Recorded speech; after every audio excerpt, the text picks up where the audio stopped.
So I had a client that had been told he had reached his debt ceiling, and we had him purchasing just 90 days later. So what if I told you, you may not actually be at your borrowing limit, you just might be with the wrong lender? Nick came to us a couple of months ago and he had been told by multiple lenders that he had reached his debt ceiling. And then that was it, and he was never going to be able to borrow any more money. Turned out it was the structure that they were, and the way that they were looking at his not only income, but also his current loans, that was the real issue. So we took a blank piece of paper approach and sat down with Nick and tried to understand what he wanted to buy and what that next property represented to him. Once we kind of had a really clear grasp on why it was so important and what he was trying to accomplish, we could then put a strategy in place that would have him refinancing and also making the new purchase within only 90 days.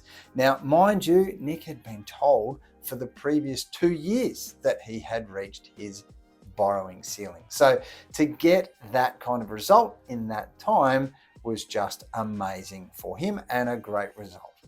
So who was Nick and why is his situation so important? Well, he was nothing unusual. He was someone who had a good solid income. He had very little expenses. He was quite careful with that. And he had just got to the stage where he bought a couple of investment properties and he'd quickly reached his debt ceiling. So there was not much that Nick could do with his income. It's not like he was self-employed and could, put on more staff and generate more profit. He had a fixed income and a fixed amount of expenses. But in his situation, over the last couple of years, his interest costs had crept up. The assessment rate buffers that banks are using were really starting to bite into his serviceability, and also his debt to income ratio was getting towards the level of maximum with most Australian deposit-taking institutions. So what did we do with Nick? Look, we didn't perform any magic tricks and we didn't do anything that wasn't 100% within the credit policy that the lenders have. What we did do is we tidied up a few things. Nick moved premises from where he was to something that was a cheaper rental property. We also tidied up a couple of the credit cards that Nick had laying around, and we were fortunate enough to get a rental increase on just one of his properties. And that was kind of step one. The next thing that we did, once we'd tidied that up, that facilitated us to refinance Nick's current properties with a normal bank and get a really good rate and put all of those properties on interest only. So that was step two, lowering Nick's current outgoings or his current loan commitments across his existing properties and borrowings. This then facilitated the third step, which was the magic in how the new property was purchased. We then went to a lender that doesn't have to have the same buffers in place that deposit-taking institutions do, and could rely on the actual repayments on those interest-only loans that we had refinanced in order to look at the debt servicing calculation for the next purchase. Now, this made a huge amount of difference because instead of all of Nick's loans being assessed at 9% principal and interest over their remaining terms, they were now being assessed in the new lender's calculator at what their actual monthly interest-only payment was, which is actually far closer to Nick's reality and far closer to a debt servicing calculation showing that he could afford the new property.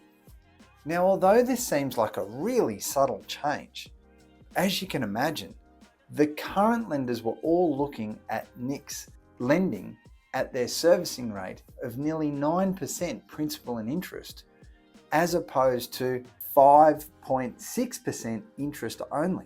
So that change alone facilitated the servicing calculation with the new lender to be a pass. This kind of situation works when you have a clear repayment history.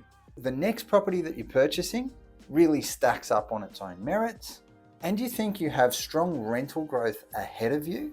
So therefore that gives you the idea that this is a cycle. We will obtain the new property, we will hold it for a period.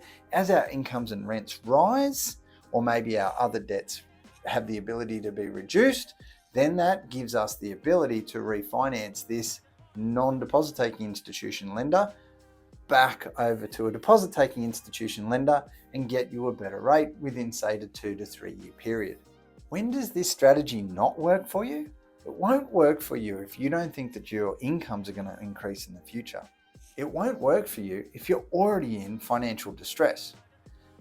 And it won't work for you if you think that higher rate lending on residential is actually what you're going to need moving forward. It's a temporary fix, but it's a fix that gets you into that next property and into that next deal that could potentially be the one that earns you the most amount of capital growth. So if you've been told that you've hit your debt ceiling, that might be true for that specific lender, or it might be true for your current strategy. And it might be true for that specific moment in time. But look, one thing with property investing, it's dynamic. Rents are going to change, incomes are going to change, interest rates are going to change, and your numbers on specific properties are going to change. So the answer really is there a structure or a path for you that would see you continue to move forward? Now, as we discussed with Nick, he didn't break any lending rules. He abided by all credit criteria. And what he did was just smart, common sense investing to get him into the new property. And he has a path for how he's going to get that back onto normal lending rates within the next 2 to 3 years. So in summary, our client Nick used the right lender at the right stage, and that helped him secure his best ever purchase.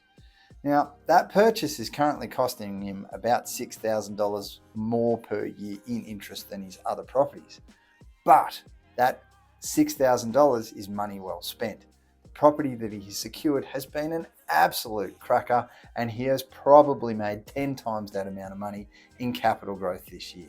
So if this sounds like your situation and you want to reach out and chat through your numbers, please DM me below, or we'll put a link and you can book directly into my calendar to have a chat through your math and numbers.